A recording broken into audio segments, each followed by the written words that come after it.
Tennessee recruiting never stops, so the attention turns now to the class of 2025. Could Tennessee get one to pop soon? We'll tell you with Matt Ray here on a Wednesday Locked On Vols. You are Locked On Vols, your daily podcast on the Tennessee Volunteers. Part of the Locked On Podcast Network, your team every day.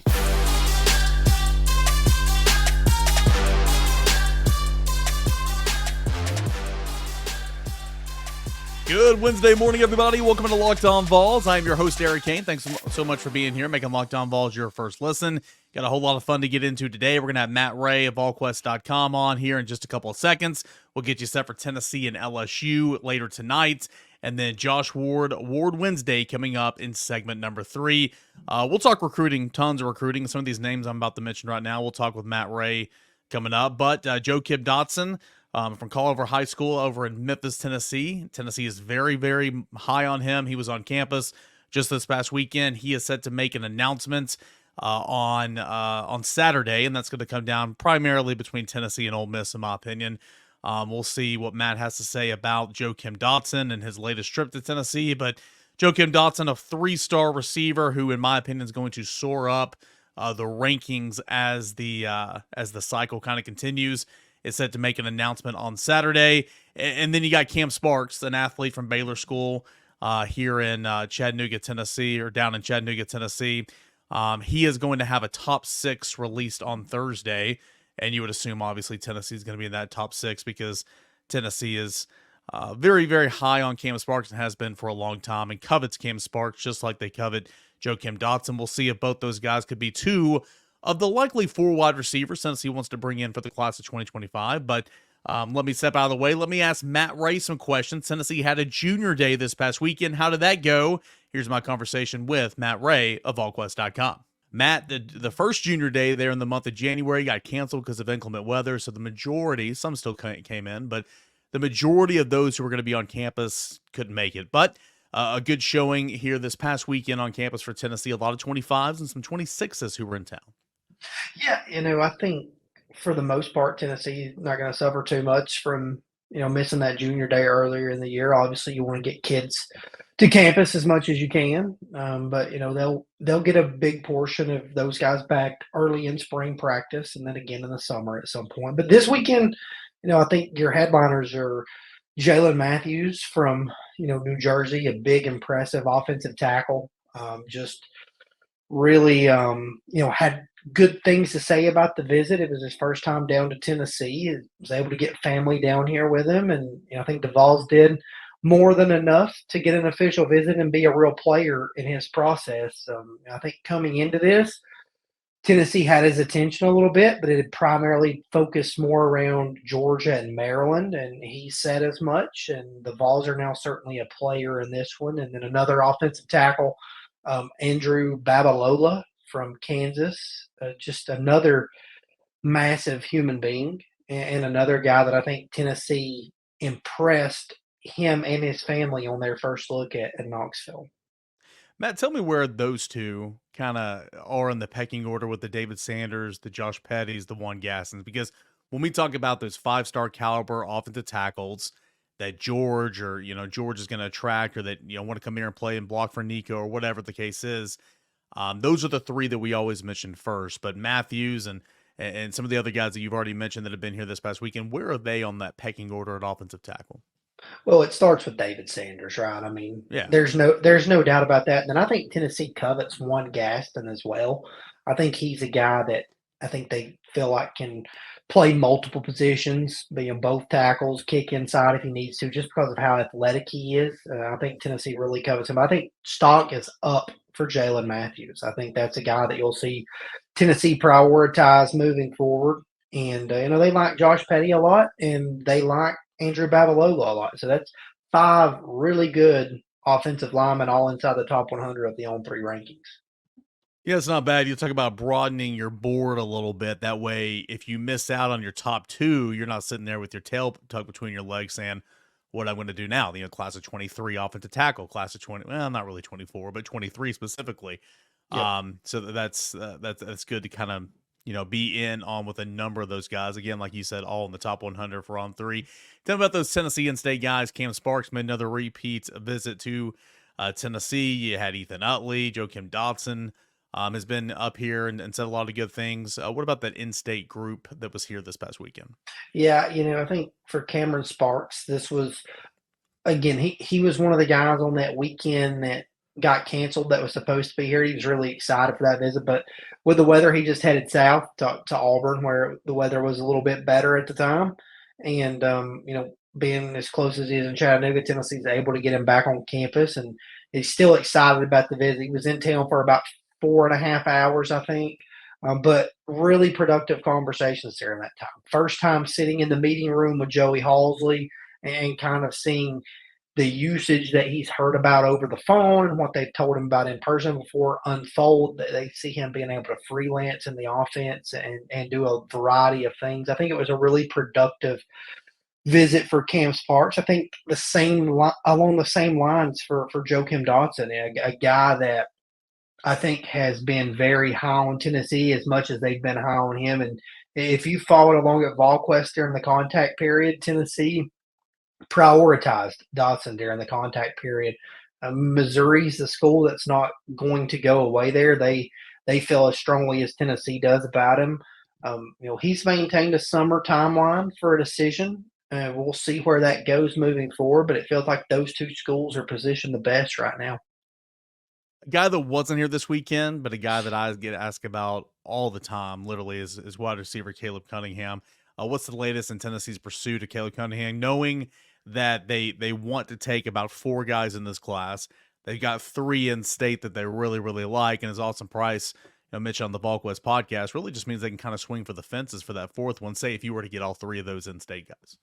Yeah, I think that's exactly right. I think you can swing for the fences with a guy like Caleb Cunningham or Jamie French. I still tend to think that Caleb Cunningham is more realistic right now. We'll see where things go with Jamie French if he makes it to campus in March at some point and then works to schedule an official visit. But that one's pretty unpredictable. But as far as Caleb Cunningham, I think he continues to maintain a strong relationship with Kelsey Pope and Josh Heupel.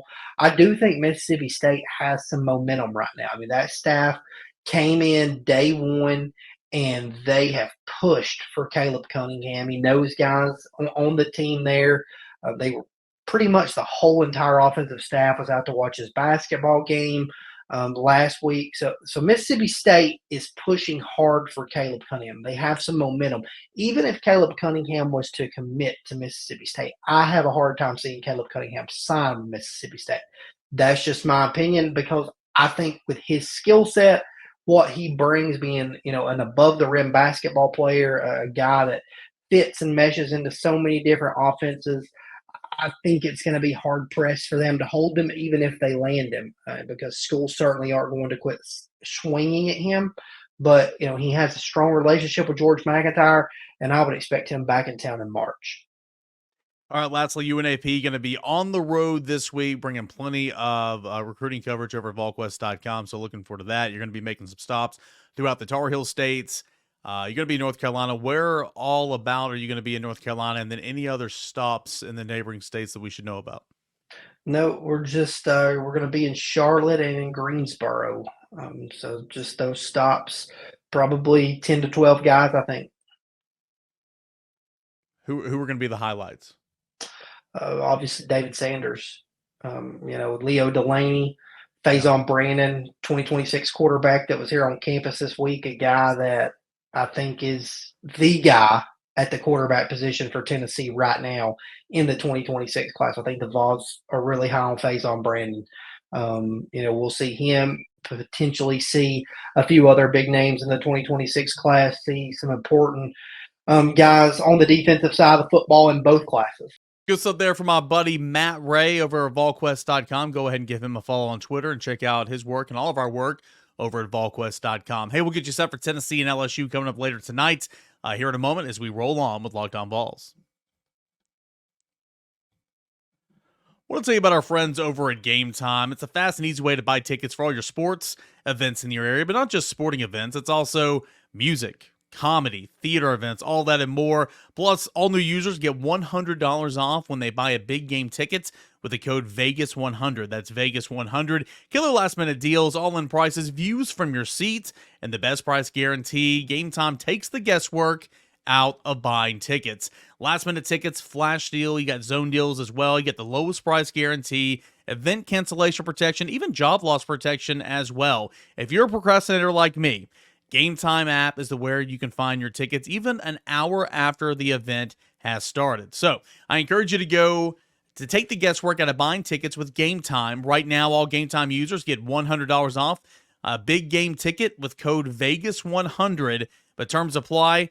Download Game Time app today, Vegas100, VEGAS, GAS 100. That's Vegas 100 for $100 off a big game ticket. Or if you're not going to the game, use the promo code Locked On for $20 off your first purchase. Download Game Time today. Last minute tickets, lowest price, guaranteed. More coming up next. Tennessee basketball talk as we continue right here on Locked On Vols. All right, so Tennessee basketball hits the hardwood again later tonight. It'll be Tennessee, the number 6 ranked team in the country in both the AP and the coaches and the Locked On poll as well. Number 6 coming off that win, that 103-92 win at Kentucky. It did lose to South Carolina earlier in the week, but nonetheless, it does come in at number 6. It'll be Tennessee and LSU, 7 o'clock Eastern time. And this game is going to be at Thompson Bowling Arena at the Food City Center. So you catch that game on the SEC Network. And, you know, we'll talk a little bit about LSU, but we'll talk more about Toby Awaka here in a minute. LSU on the season, not great. 12-9 on the year overall, 4-4 in SEC play. It's already doubled its win total from conference play from a season ago.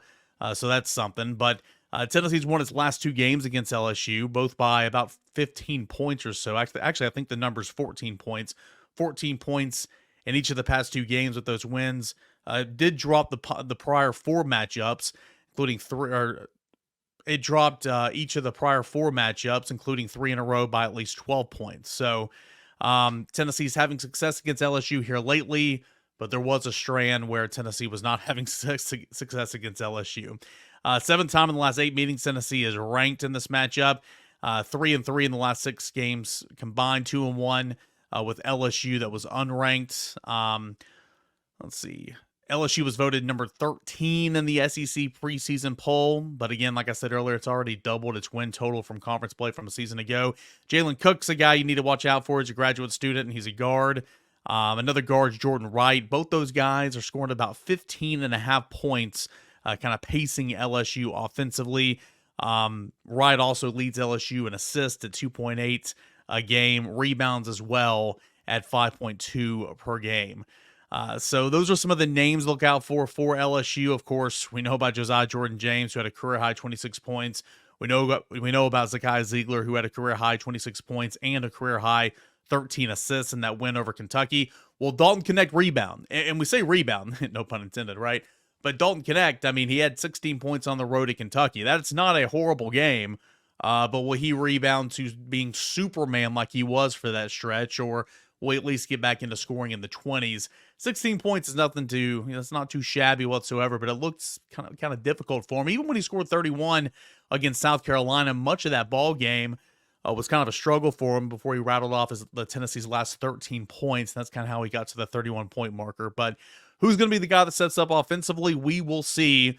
But it's Tennessee and LSU, and you look at that schedule for Tennessee.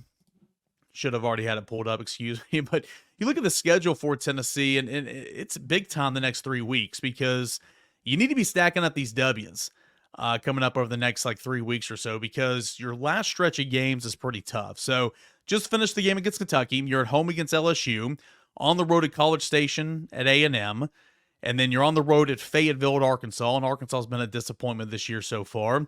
You come back against Vanderbilt at home on the 17th.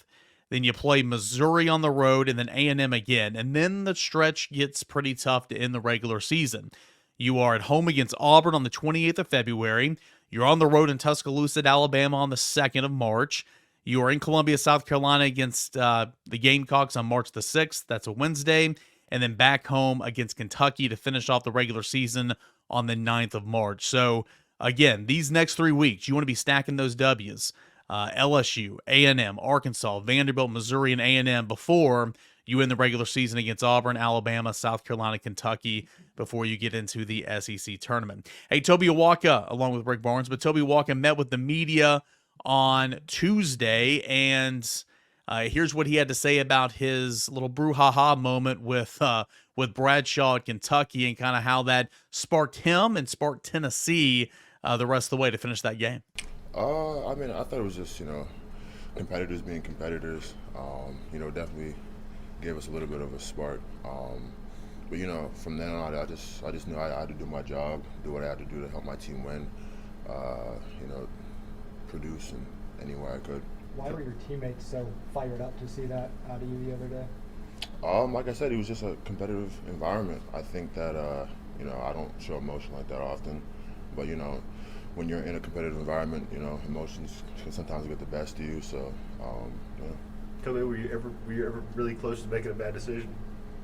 Nah. You were in control from the start? Yeah. I mean, like I said, just trying to be competitive. Sometimes emotions, might flare up. But yeah, I knew, for the greater good of the team, I had to control myself. Zakai said he tries to bring that side out of you sometimes. How often does Zakai kind of get under your skin? He's definitely a known trash talker since high school. That's something about him that's never changed. He still is now. I'm used to it now, so most of the time it's just no response. But, he'll win a few battles here and there. Good stuff there from Toby Awaka about him kind of getting into a little bit of a scuffle there at Kentucky, how Zakai Ziegler was egging him on, how Josiah Jordan-James came up to him, after that and said, hey, we're not losing this game. And it sparked Toby. He scored the next 4 points for Tennessee, had a dunk, crashed into the lane, had a nice little 2-point basket there down in the blocks. And so that was really, really cool to watch. Obviously, Tennessee needed that game, and Tennessee got that game. So we'll see what Tennessee looks like tonight against LSU. And depending on what I have going on today, maybe I stay up and record a segment on the post. I probably should. I should probably be good at my job. Depending on what news comes out on a Wednesday, we'll talk about that basketball game on Thursday or maybe on Friday's show. Nonetheless, Josh Ward is coming up next. What does he think about the NCAA investigation, the litigation, everything and more? That is coming up next right here as we continue on with Locked On Vols. What to say about our friends over at FanDuel Sportsbook? It's America's #1 sportsbook. This week it is Super Bowl 58 time, and if you're like me, you are looking forward to that because you get to watch good football. You get to see who wins the last game of the season, but more than anything, you're looking to win the last game of the season as well, and you can do that over at America's #1 sportsbook. That is FanDuel.com. You can bet on the totals, the spreads. Those are the typical stuff, first quarter, first half spreads, all that and more. But what's fun about the Super Bowl is you have so many individual prop bets. I've been talking about on the show all week long. How long is the national anthem going to go? What color Gatorade is going to be doused on the winning coach? Is it going to be a run or a pass play? The odds are 50-50 for play number one, up from scrimmage. So many different things you can specifically do prop bets on, and that's what's fun about the Super Bowl if you're new to betting. So you can do all that and more over at FanDuel Sportsbook and finish the season off with a W. I'm going to look to do that, and I want you to as well at FanDuel Sportsbook. New customers who join today can get $200 in bonus bets if your first bet of $5 or more wins. Visit FanDuel.com/lockedon to sign up. That is FanDuel.com/lockedon. Make every moment more with FanDuel. It's the America's #1 sportsbook. It's the official sportsbook partner of the NFL. Josh Ward from Josh and Sway, 99.1 The Sports Animal, will join us here for Ward Wednesday to conclude a Wednesday show.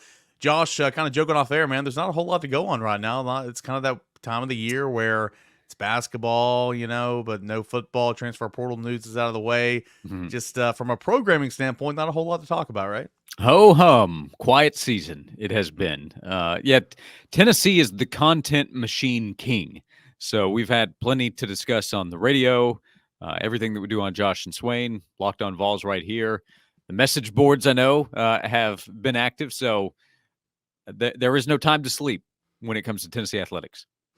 That is true, man. So what do you make of this whole thing? We couldn't connect to get you on the show last week, but obviously I guess it was Tuesday that the SI report came out and said Tennessee's back under NCAA investigation. Then you had letters from Dante Plowman, from Danny White, whatever politician is, relevant in the state of Tennessee or in this market has chimed in on the matter as well, as it is election year. And you've got Tom Mars, who represents Spire Sports Group, that's been active on Twitter. You got the NCAA issuing a couple responses. What do you make of this whole brouhaha a week out?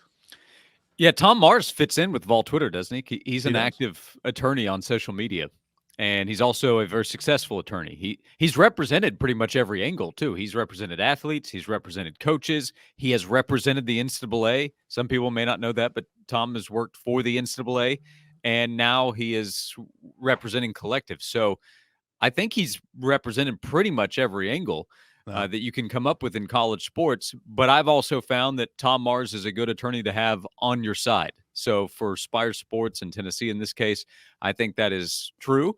And Tennessee's immediate fight back once the story became public was no surprise. Tennessee had been planning for this.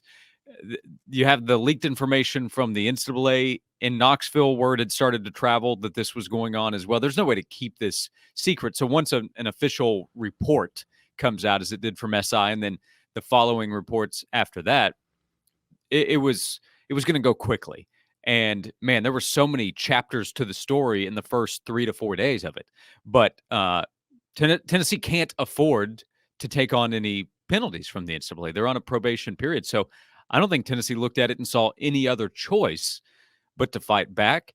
And there is no other school that is more perfect for this type of situation than Tennessee. You can think of that whatever you want to, but the school that fits the profile for this kind of story is Tennessee.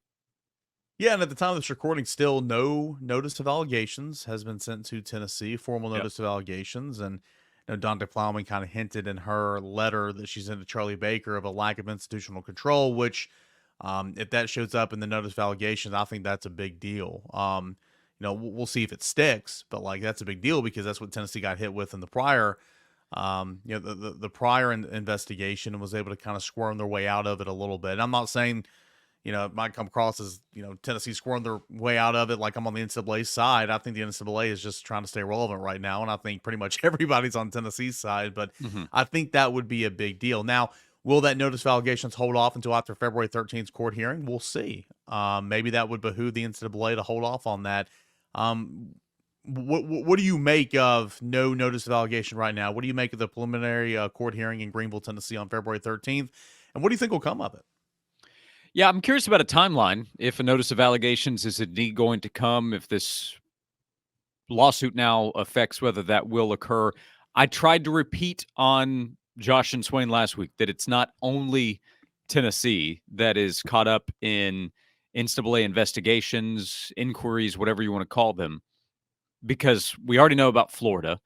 Florida State accepted penalties several weeks ago. A year ago, Miami's women's basketball team received NIL-related penalties with the Cavender twins.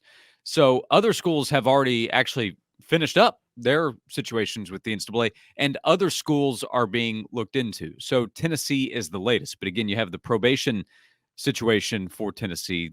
UT can't afford to take on more penalties. I've already stated that. So Tennessee has to push back. And I'll be curious to see, do other schools push back, or other states watching to see what happens as you have the situation with Tennessee and Virginia. But everybody at Tennessee that I know of is confident in its own case.